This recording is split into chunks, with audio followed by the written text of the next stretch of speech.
Hello and welcome to They've Been Doing It All Day, Sir. I'm Ben. And I'm Chris. And we're two Englishmen navigating a variety of sports Australia has to offer. Brookie Oval regulars getting to grips with the NRL, life in a new country, and following any major sporting events coming up over the next couple of years. Join us on our adventures in the 2025 season, the highs, the lows, and everything in between. How are you, mate?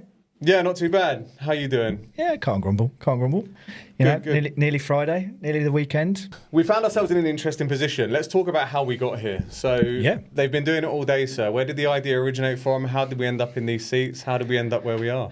Well, I think the whole idea itself was after many Guinnesses in the DYRSL, just talking about how we talk enough. Why not turn it into something that people can listen to? I think it's also good to get it out there in different points of view. Like you've got your professionals that are there and two Englishmen who have come from a football and rugby union background to just gives a different point of view, doesn't it? Yeah, and I think how we met is an interesting story. So I've been over here probably about 2.5 years now, or just under 2.5 years, and we ended up in the same office, in the same workplace. We were sat behind each other. I think I made a flippant comment about playing American football. And then all of a sudden, tap on the shoulder, you walked over and said, whereabouts did you play before? And I was like, I played for the London Warriors. Yeah. You told me you played for the Wembley Stallions. We had a significant number of mutual friends in common, which was crazy. Which was pretty weird, the fact that we were sitting at a desk opposite each other. And conversation started flowing from there. And we spoke about what sports we follow, all that sort of stuff. And I think that's where it all started. And then from there, we've done a lot over the last 2.5 years. We've been to a fair number of sporting events. We've drunk a fair number of pints. We've done a fair few things. And I think that's, like you said, that's where the idea of this has come from. Having a good social time, talking about sport, talking about our experiences in Australia, and kind of wonder how many other people are out there doing this. I wonder how many other people there are moved over here, same interests, same likes, and kind of just to create a community around that. So and it's crazy how sort of similar our stories are, minus me not having any kids. But we both meeting a partner who's Australian in London. Me just a little bit after COVID, and yourself just before, and moving to what now 10 minutes away from each other, and as you said, ended up in the same office opposite each other. It's crazy to think that you move tens of thousands of miles to the other side of the world, and you end up chatting to someone who's like you said, got so many mutual friends. It's ridiculous, and that's sort of quite the interesting thing is you're coming from landing on the sort of the northern beaches and going through that sort of thing of what do I do now? It's like you've not, as a Birmingham City fan, don't have the trips to St Andrews, as it's getting into a bit better times than it was. But how do you sort of fill that void side of things? And from that, why did you decide to go down the Manly route? Well, the fact that I live at the top of Beacon Hill Road, and the fact that Brookie Oval I can walk to in 10 minutes. Piqued my interest in kind of Manly. I'd heard about them before. I'd heard kind of about the NRL, about rugby league, about all that sort of stuff. But I went along to a couple of games in that first year that I lived here, actually. I was doing a bit of travelling back and forward, but I ended up going to Brookie Oval, watching, I think it was Manly against the Storm, and then the Cowboys as well. Jason Saab intercepting. 8-yard try. Down on the wing, and I just remembered, you know what, I'm hooked on this. I'm hooked on this live sport. I love being a Chelsea supporter. I was going to Stamford Bridge week in, week out when I was back in London, and then came over here and I was like, what's going to fill that void? Went to Brookie Oval, saw tins of beer being thrown about all over the place on the hill as Jason Saab run down the wing to put it down and score, and I was like, if this is just down the road from me, I've got to take this opportunity. So that's kind of where it all started. But I suppose going back to the point around kind of how we met and kind of how we got on, we both have in common American football as well. So what sort of things developed from that? Because you invited me along to coach for the Northern Sydney Rebels. Who are the Northern Sydney Rebels, and kind of what do we have to do with them? Well, they're just long and short of it, a gridiron team based on the Northern Beaches. When I knew I was coming over here, I very much did my research around wanting to play American football. So I was looking at the teams within New South Wales. I'd messaged Sydney Uni Lions, as I thought it was just the easiest team to go to, because where I was living in London, I was commuting an hour and a half to training anyway. It was just the norm. So when I was sort of Googling how far we would be, myself and partner would be stopping to then get the training, it was about an hour, and I was like, that's sound. And then partner said to me, you do realise there's a team 10 minutes down the road. And I was like, all right, sound. So started up with the Northern Sydney Rebels, started playing, and then coaching the women's side of the game. And I was only I think we were only a couple of months into the season when you joined, when we started working together, and invited you along. And unfortunately, you haven't left since, have you? That's one of the bit. I suppose that's a point to touch on there that you've mentioned, like living in London, which we both did. The vastness of London compared to where we live. Like you mentioned there, Sydney Uni, you would have had to travel across the bridge to get there to train, to play. People, it feels like, from Australia are reluctant to travel a certain distance to anywhere, whereas it was the norm. Like I played for the London Warriors. I had to travel all the way around the M25 to get to training. Whereas here, it's almost like I want to find something local and I need something local. And when I found out, okay, you managed to tap me up and was like, I was done with the sport. I was kind of over gridiron, American football. And I thought, moving to Australia, what's the next thing? And then to find out there was a local team that were only 8 minutes away from where I lived. I didn't want to play, although I got back into playing. That's another story. But although I didn't want to play, I was like, okay, let's look at this coaching option. So came along, coached, met some of the guys there, and kind of just built friendships from there really. And that's one of the other things to kind of talk about. Friendship circles. Yeah. What was your experience moving over here of building a friendship circle? How did you go around doing that? It was difficult. I think very lucky that when I started working in sort of recruitment, that had a very social office, and that was a major help for it. And the thing is, when you sort of first move over, and you do need to find those sports clubs. So I went down to one of the Rebels events. I think I landed on the Friday, and then was at a Rebels event that they were doing a welcome back event on the Sunday. So I'd sort of jumped into that straight away and started making friends like that. And it's a lot more cliquey, I think I found, than the UK. When it does take a little bit longer to I suppose break into friendship groups, but that's what you come to expect. You're this outsider, and you're trying to sort of build these new relationships and stuff like that. I was very lucky. Had my partner who was born and bred on the Northern Beaches, so we were able to sort of socialise with her friends and her partners, which was really helpful. But then obviously over the time you're here, it just expands, and again, sport is a massive aspect of that, and being able to sort of have that friendship group, but also start going to games with people like yourself and other friends. It sort of builds and helps with that initial move, because it can be quite difficult when you do move to the other side of the world and you don't know anyone.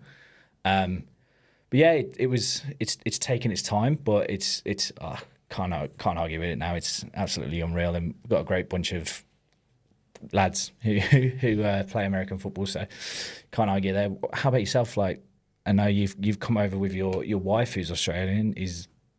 Do you feel similar or? Yes, it's difficult, and that's one of the biggest things that I found about moving over here. Is like the fear of, I've got all my best mates back in the UK. Like, I've known them for 17, 18, 19 years. How do I start again? How do I build new friendships? How do I meet new people? What do I do? How do I do it?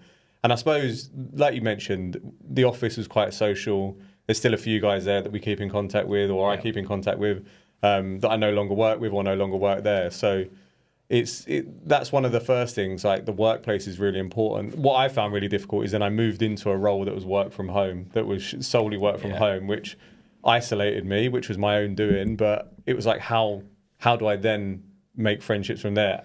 As you mentioned, sporting clubs were were absolutely massive. The Rebels, the amount of guys that I've met there, we've had some good nights out, we've had some good times, and even now we're using the studio. One of the other guys on the team.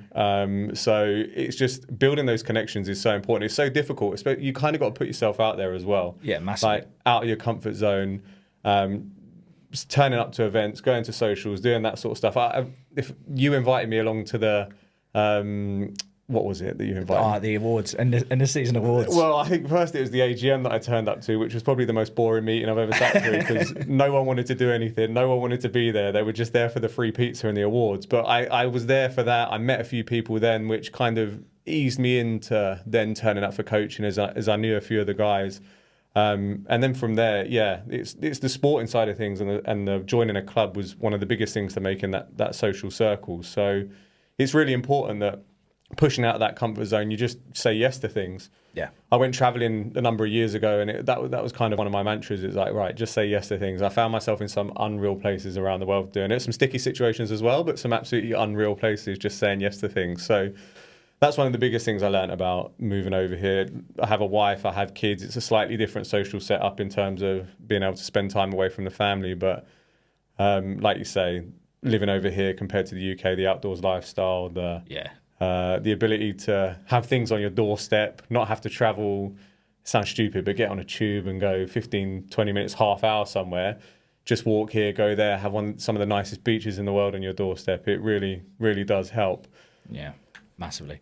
For sure. So let's talk about sport then. So let's talk about sport in the UK first, and then we'll talk about sport in Australia. So you mentioned Birmingham Football Club. Yep. What's your history of them? Supported them from a very, very young age. Mum's from Birmingham, born and bred.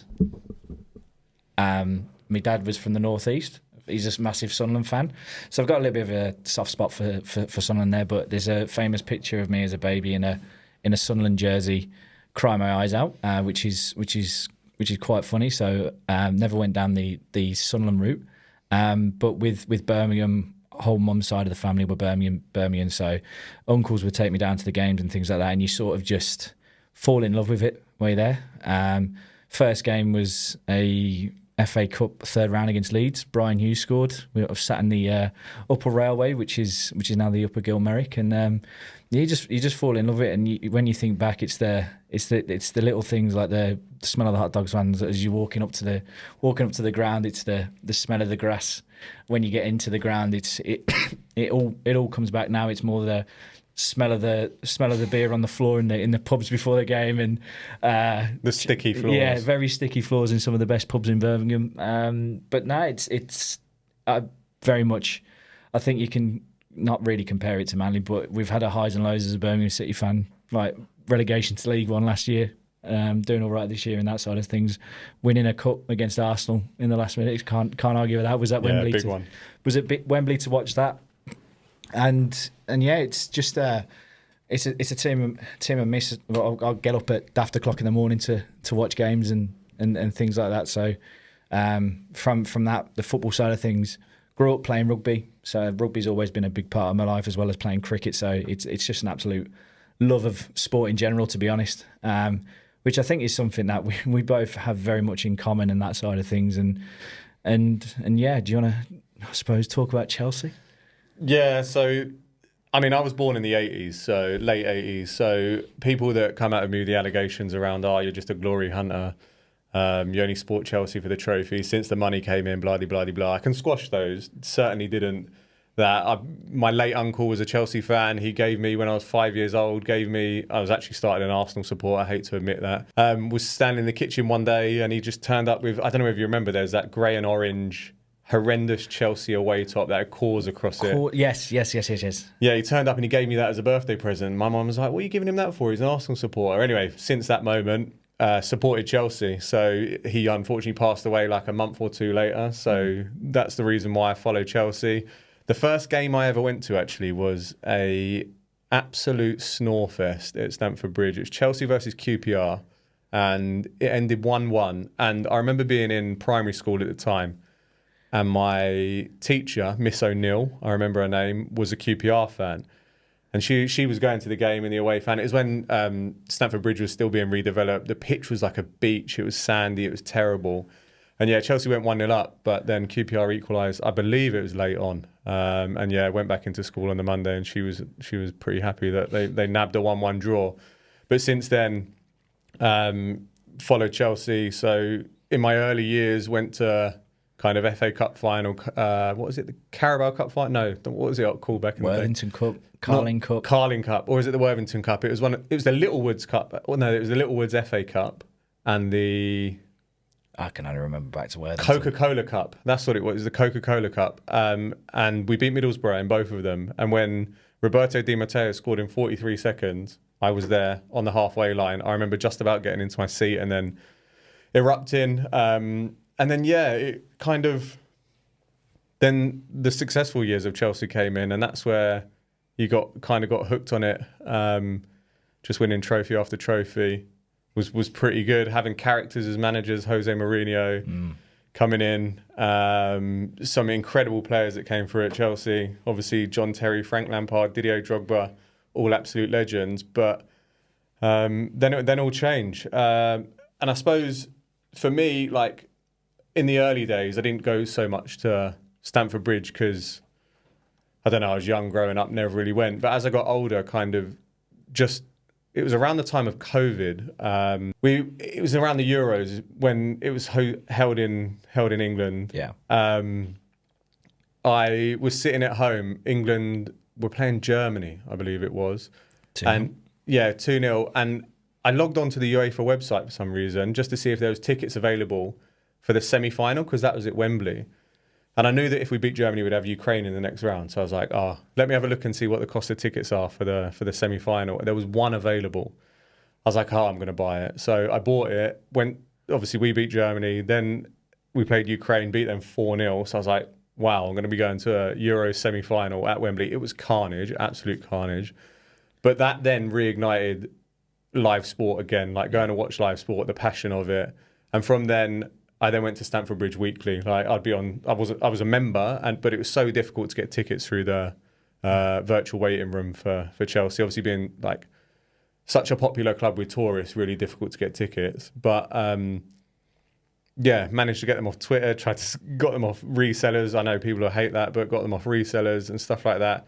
And just absolutely loved going to Stamford Bridge. Absolutely loved walking up the stairs, seeing the fresh cut grass, seeing like going to an evening game, seeing the floodlights on the pitch, the atmosphere before, the atmosphere after, kind of the moans, the groans, and like people have referred to it, but the banging on the stands at Stamford Bridge. Like I was there when Chelsea played Liverpool, ended 2-2, but Chelsea went 2-0 down real early. Then Kovacic scored an absolute screamer.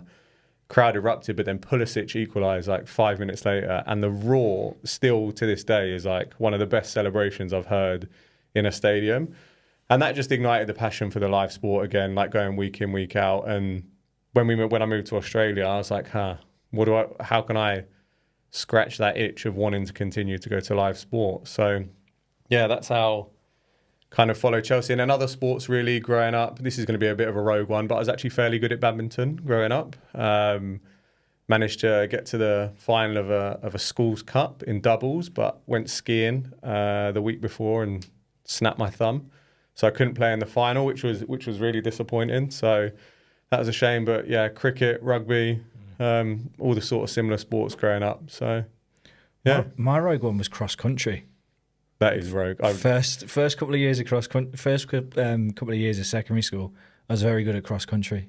Never would have said that. Yeah, I know. 100 kilos ago, I was able to run a couple of miles quite quickly. So, but yeah, that's one of the big differences I think from what you were saying that I've found, and I think we found is accessibility to tickets. I think is a huge thing. In the UK at the moment, like because Birmingham are on a bit of a good run. And we're actually winning games for a change. You can't get a home ticket. You have to be a member. You have to join a wait list like the likes of Chelsea, Liverpool, Man City. Away tickets, you just laugh at the thought of being and with the sort of segregation there is in football, and we're only going to grounds that are a few thousand, so your allocation gets smaller and smaller. So it's only making it to the first round of platinum and gold members, and with that sort of allocation and then pricing as well, it's like you want to go to a day at sort of Lords to watch a test match, you're looking at 160 quid. You want to go to a Six Nations game at Twickenham, you're looking at, again, very similar, 160 quid. It just seems like people are being outpriced. And then I remember in 2012, I think it was, or 2012, 2013, I went to watch England versus South Africa in an autumn international test, and we were up in the rafters, and it was £125, so near on $250, just to go and watch like a category D seat, and it's $250 to go watch it. And then you say on top of that, it's like the beers are going to cost, the transport, the food. Like, you're looking at a seriously expensive day to go and watch live sport. But how does that compare to over here? What have you found from in Australia? Your experience of access to live sport? We've been sort of everywhere. Magic Round, I think one of the first conversations we had at work when we both sort of realised we were going to be sort of Manly fans, we sorted out the memberships for the 2023 season, and then we were like, there's State of Origin, so we do State of Origin, and Die Hard New South Wales Blue now, and the other one was Magic Round. We'd known each other a couple of months, and we were like, I got early access through the membership and early bird offer, and we logged on. I think it was like $80 for the whole weekend. Scandalous. Which is incredible for 5-6 games of league, and it's over 3 days. It's incredible, absolutely incredible. A great value for money, and that side of thing is we've been very, very lucky, and just being able to buy grand final tickets as soon as they're released. We went to the incredible 2023 final with the Panthers Broncos, where Nathan Cleary turned into an absolute magician at halftime and absolutely ran the show. And what a final to be at as a neutral. And I think we paid $60 for those tickets. That goes to show. And that's the massive difference at the moment is the accessibility and the price. And we went to the SCG a few weeks ago to watch the last day of the Australia-India test, and that was $130, which is probably the most I've spent on a ticket over here. But even that, compared to back home, is very reasonably priced, and something that I'd be more than happy to sort of pay while we're just to scratch that itch of live sport, I suppose. I agree. The cost of tickets I find over here is ridiculously cheap, and even like the cost of our membership to where we sit at Brookie Oval, up in the Ken Arthurson stand as like a gold member, isn't that much. I can't remember the exact price of it, but it's still relevant. Compared to the UK, the cost of a Chelsea season ticket is like minimum £1,000, so like nearly $2,000 at the moment, which is an absolute joke. And I think we pay a third of that, if that, for our Manly. And to get to see 12 games this season as well, is absolutely incredible. So the access to tickets over here and being able to go and see sporting events, and we're going to talk a lot more about like where we're going and what we're doing, but we've been able to get tickets to, like you say, some of the biggest sporting events out there. We're going to be going to see the British and Irish Lions. We're going to be touring with them, hopefully be able to get Ashes tickets. And there's so many sporting events coming up in Australia. We've got the Olympics in 2032. We've got the Rugby League World Cup. We've got the Rugby Union World Cup. There's so much going on that I feel that we're going to be able to get amongst it and kind of see a lot of sport in Australia, which is incredible. And one other thing that then to ask you, let's talk about kind of stadium experience compared to the UK. What is your experience of being in a stadium, the atmosphere, kind of? Because I know we've spoken about this in the pub, but what are your thoughts on it? First of all, I absolutely love an old school stadium. Absolutely love Brookie Oval, that old school feel. 4 pretty separate sides of the ground. It's brilliant. Like the Leichhardt Oval, what a great little ground to go and watch a game of league, and unfortunately we lost there last year when we went, and I think that's one of the reasons why we may never venture on a away game again. I don't think we've won. We've been to see Manly at about 4 or 5 away games, and we've lost every single one of them. Yeah, so I think we've got to stay well clear. Yeah. Atmosphere wise, it's difficult to always compare to European football, I think. I think that is a very hard thing to try and beat and replicate. I think the big thing is the segregation of fans. I know we've talked about it previously, and it may actually help an atmosphere, I suppose, if they do have an away section. You can still buy tickets next to your mates and stuff like that, but having that specific section where there's songs of that team and coming from, I think that could definitely add to it. Don't get me wrong, Brookie on an evening is absolutely rocking, but it's not what the European football is. It's rocking for a different reason, and I suppose league has built up its kind of the way fans are. It's quite raucous. I find like it's quite a raucous atmosphere when it gets going. Like if the game's a bit dull, I find the atmosphere can be dull. But one thing you don't get, and you kind of like alluded to it, is the pack mentality. European football is one of the worst for it. Like it's a positive and negative of the game in Europe in terms of you can get some great atmospheres in stadiums. Like there's been times where home and away fans are going at it, chanting at each other. Like something happens, jeers and cheers. Then something happens the other end, and it's cheers and cheers again. But then it can also bring out the worst in people as well. Yeah, 100%. So especially when there's alcohol involved in the UK, and there's like bans on alcohol in stands, you're not allowed to drink. Like, well, I'm talking about Premier League and other football, soccer stadiums. You're not allowed to drink within the sight of a pitch and stuff like that. And it's to reduce kind of the aggression and the bad things that can happen when it comes to drinking too much alcohol or that pack mob mentality. But it just adds to the atmosphere. Like I think it's something that you can't replicate over here. It seems to me like we went to State of Origin. We've been to it twice. I don't agree with the Accor as a stadium for a start for State of Origin. I think the pitch is too far away from the stands. But when you arrive to the stadium, there's no animosity. Like, and it might be different in Brisbane. It might be different at the Suncorp. I don't know. But when you walk into the ground, it's all quite friendly. It's all quite calm. Now, it doesn't need to be raucous. It doesn't need to be kind of New South Wales, Queensland bashing each other as they're going along. But a little bit of aggro here and there wouldn't go amiss. And I think it's fixtures like that where it's a rivalry or where it's a huge game, where it's a big kind of derby or something like that, there could be a bit more done. I don't know whether it's the mixing of the fans in the crowd.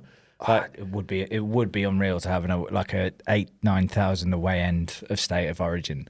Like that would be incredible. I think like the one, especially up at the Suncorp, very much San Siro-esque. You have one of those whole upper tiers as just New South Wales Blues. I think that would be incredible. Like I think that would be a very good addition to what already is a very like pinnacle fixture. And that side of things where you do have that little bit of animosity, all it takes is that one big hit off a kickoff and the whole thing shifts, and it is pretty awesome to watch when that does happen. One thing that absolutely blows my mind about sports in Australia and going to watch live sport is the mixture of jerseys that you see in the crowd. Yeah. I mean, I know there's that Instagram account that's, what's it called? Random Souths jersey or something like that, where you do see a South Sydney Rabbitohs jersey all over the world, no matter the sporting event.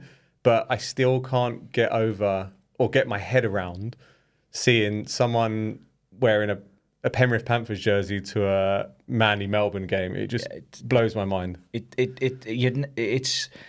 sounds like we're sort of hating on Australian like sort of atmospheres and cultures here, but we're not. We're just very much comparing what we're used to back home. Like if I went to, when I was at university, I was up in Sunderland, and I went to a Sunderland Blackburn game, I would never ever wear a Birmingham City top to that game. It is very foreign to me, I suppose, and I suppose it's just part of the NRL culture. Going to watch an NRL game, I'll just put on my jersey.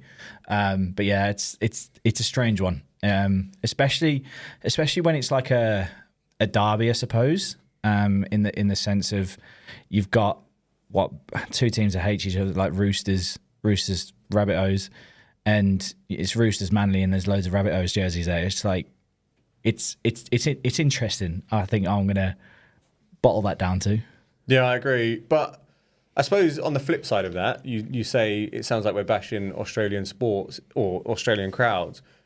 Having mixed fans, I also think brings out an element of being able to have a bit of banter with opposition, like supporters. Where we sit, quite often we had the row in front of us was general admission, and regularly there was away fans sitting at them, and we had some really good, I think they're the Gold Coast Titans fans sitting in front of us that they got up early. Then Manly took over, and it was kind of a bit of a back and forth. We had a Penrith guy who was sitting next to us. I think we've experienced a lot. And kind of one thing that I'll bring it back to as well is when we went to watch Origin, we were sitting in the Batchy Blues section. And again, this blows my mind, but we had a Queenslander sitting in front of us. And yeah, it got a bit tasty there. But I just think it can bring out like a good side to sport, in the fact you see where it is like it's a competition on the field. In the stands, it's kind of a bit of a rivalry, but it's actually just a load of people playing sport on a field, and everyone's there to enjoy it. So it is really good to have people around you where they, everyone's there for the same reason, but they want a different team to win. They want a different outcome, and you can have some really good times in the concourse when you bump into people, when you're mixing with people on the train, the journey there, the journey back. So I do think it has some really good elements to it as well. Well, we made best friends with the people who were sat around at the Suncorp for Magic Round, didn't we? Yes, we did. That was a good Friday evening. Yeah, they were Bronco season ticket holders, weren't they? They got kicked out of their seats and put up with us in the cheap seats for some reason. But we had a good time. We were chatting. We were there for the 2.5, 3 days or whatever it was that we went to watch. We were sat next to them, which was really good. But that was a heavy weekend. That's maybe something that we can. Although Manly have got a bye this year, so we're not going to be at Magic Round this year. I think it's a shame Manly have got a bye, but great weekend to go to. The Friday night was Manly. We played the Broncos, lost again because we went to watch Manly away. Got beaten fairly comfortably actually, and then it was a very good night after that. And the Saturday was a struggle, but and that goes to show you, talking about the mixed crowds again, where it can work. Magic Round, I think, is a great example of where people are down Caxton Street. You have a number of different teams. What is it? The 16 teams that are playing each other that weekend. Everyone's there. Everyone's out and about celebrating.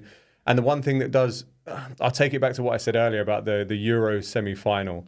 So when I went to watch that in the UK, and this was in London, this is one of the bad sides, and I think it got publicised worldwide for the final especially.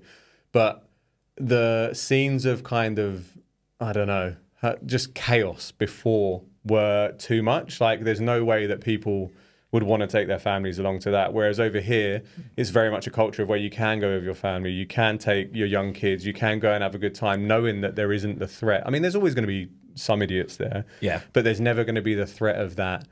It's going to kick off. I'm going to have to protect my family. I'm going to have to do something. I'm going to have to watch out for myself or anything like that. I'm going to be checking over my shoulder for this, that, and the other.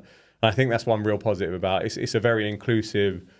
Anyone can go along and watch it, no matter when. You can go and watch a random game if you want, and wear a jersey, and you'll be absolutely fine. Mm. And going on from sort of that as well, like sort of the family atmosphere and it being like the NRL very inclusive. It's one thing I've got to mention is just seeing the players walking around like they're just going about their everyday, which is absolutely crazy. Because I was in the gym a few weeks ago. Lehigh Hupper, I was there with his mates having a workout. You would never ever have what Frank Lampard working out in a 24-hour fitness sort of gym with Joe Bloggs and the rest of the public. It is crazy. And after, I think it was the end of the 2023 season where we were, last home game, we went to the Brookie Hotel after for a few, and we were there till like very early hours of the morning, and then the whole Manly team just strolled in, and it's like, this is incredible. It's mental. The access, not the access you have to the players, but just the calmness around it is again so different to back home. And it probably goes back to that mob mentality, like, because these sports stars in the UK are seen as idols, people just want a bit of them, like in terms of, I want your autograph, I want a photo with you, I want social media this. Whereas here, they just go about their business. Like you say, they're in the gym, they're in the pub, down Bunnings, grabbing a snag. Like, there's so many times that we've just seen people kicking about at cafes or anything like that. And I think that is a really good thing. And it would encourage people to come over here. It would encourage people to kind of get involved in sport, knowing... I mean, I saw Michael Hooper. He walks regularly down Manly Beach, like just playing in the on the swings, on the beach. Like, I know he's a keen surfer. You see that, and it's great that I think sports stars can just be themselves and walk up and down and not get hassled. And that's a real positive, I think, of over here. Yeah. So let's talk about what's coming up. So big sporting year ahead. Massive. Absolutely massive sporting year ahead. So we're both, as we've mentioned, Manly members for the upcoming season, which kicks off in a few weeks' time. Manly are playing at home against the Cowboys on a Saturday night, Brookie Oval. I think it's going to be it's going to be an absolute barnstormer. Cowboys went well last year. I think it's a great game to open the season. We think it'll be physical, but we've got the season to look forward to. Where are we going for the British and Irish Lions as well? All over. Tour of Australia, here we come. Heading over to Perth for the first warm-up game against the Western Force, which is going to be an incredible experience. Something that I've wanted to do since I was a very young child was a Lions tour, and being able to do it with relative ease, I suppose. I think even again, going back to the access of tickets, like we're able to get 2 tickets for 6 of the games for, again, only something like $800, which is mad when you include like 3 tests in that. And going from that, we're going up to Brisbane as well, down to Melbourne. We'll be at the MCG on my birthday, which is going to be a great day for one of the tests. And then we've got the 2 warm-up games within sort of New South Wales and the ACT as well, so at the Allianz, which I think is a fantastic ground. And I think, well, going back to what you were saying about State of Origin, I think that would be an incredible ground to hold it out. Agreed. Just with the proximity of how close the fans are to the field. Granted, the attendance will be a little bit lower, but I think it would just be a great sort of ground to have that at. I think the Allianz has the opportunity to be the Suncorp of New South Wales. I think the atmosphere that you get there, I mean, we could talk about this for ages about kind of, and I'm sure we will coming up, because State of Origin, but the only, as you mentioned there about the British and Irish Lions, the only difficulty with that is one of the tests or warm-ups overlaps with the Sydney fixture for Origin. So unfortunately we won't be going to Origin this year, but we've got a lot to look forward to, and the big thing about it is we both got our British and Irish Lions tops. Yeah, we've both been sporting them. Going to don a pair of shorts and socks as well, and go around as in full kit. So keep an eye out for that one. I think it's going to be a real fun tour. Really looking forward to it. Like, I think the Optus Stadium could be a real good one. And the MCG, 90,000 people in there. Yeah, and the great thing is sort of seeing Australia's resurgence under Joe Schmidt has been a really good thing, because they had quite a, I'd say from a rugby championship point of view, where they didn't go so well, to then be able to flip it round quite quickly to the sort of the November internationals. I think it's going to be a lot closer than people think. I still think it's going to be 3-0 to the British and Irish Lions, but I think some of the games are going to be a lot closer. My opinion may change very, very soon, depending on what happens with the Australia team, and if any other NRL players end up getting bought over, which Joseph Swaley has been a unreal addition to that Wallabies team. I didn't realise how much of an impact he would have had, but it was incredible to watch him play. He's a great player. He definitely added something, and in the future, like before we go on the tour, we'll probably do an episode of where we preview what we're going to get up to, kind of where we're going to be, what we're doing, and kind of what we think is going to happen in each fixture. But I'm just trying to think, what else have we got lined up so far? For the moment, we got those 2, and then at the end of the year, the Ashes, real big one. The Ashes, 5 tests, 5 days, 25 days of Test cricket. I think it's only going to be 15, 16 days total. Yeah, there's no draws in Bazball. Bazball versus Kumball. It's going to be a good series. We're definitely trying to get tickets to Sydney. Try and get down to Adelaide as well, and try and add the Ashes to a great year of sport in general. So what can we expect next? What's on next week's episode? I think we're going to talk a bit more about kind of how we got into the NRL, why we support Manly, go a bit deeper into that, and kind of talk a little bit more about our experiences of following Manly over the last 2 seasons. We've touched on a few things in this episode, but we may be able to talk about kind of our experiences at Parramatta away, Where else? The other one. Shocking. 20 wasn't it sort of 20-0 up in the first 20 minutes and ended up shooting us off. We'll touch on that anyway next week. But it's terrible. Yeah, but we're talk all things Manly next episode, all things NRL, kind of how we got into the sport. We'll wrap it up there. Thanks for listening to They've Been Doing It All Day, Sir. We hope you've enjoyed this first episode. Be sure to subscribe, follow along on socials, and keep an eye out on social media platforms for upcoming episodes. Thanks very much.